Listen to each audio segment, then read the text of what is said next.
Hey, if you want to save money, you got to save every little thing on a project. Let me show you how. They say an eco-friendly house can't be built in 150 days for $150,000, and I say it can. I'm Alan Smith. Join me as I push the limits with time, budget, and creativity with the Garden Home Challenge, exclusively on ehowhome. You know, I'm always looking for creative ways to use anything.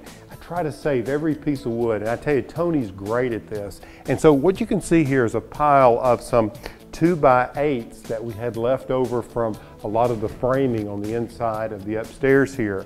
You know, it's just so important, I think, to save these materials and come up with creative uses for them.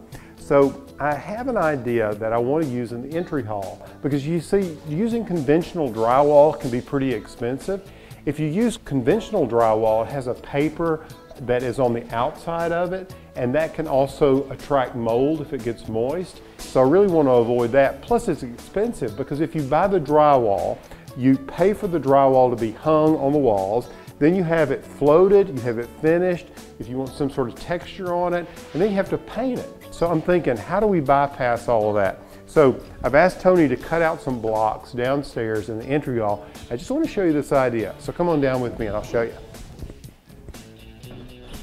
So take a look at the entry hall. Here's the entry door. And I want to do something a little special here at the entryway. And I want to use as much scrap as we can. So if we take just a piece of OSB board, or we could use a piece of plywood, you want to have it to have a fairly smooth finish. This is okay. We may go with something that's a little smoother, but I just want to illustrate the concept. We'd have some sort of baseboard here. What I'm showing is a 2x8 here at the base. But then what I'm thinking about with this scrap lumber is Tony can take these pieces like this and then bevel them so they look like blocks.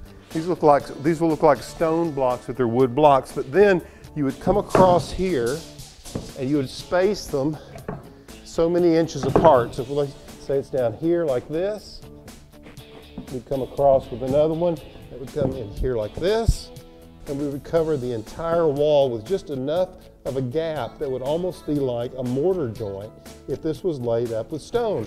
Now I got this idea going to Mount Vernon because George Washington had the outside of Mount Vernon done in wood, but made to look like stone. And what they did is they made this in wood, and then they came along and painted it with sand mixed into the paint. So it had a masonry-like feel.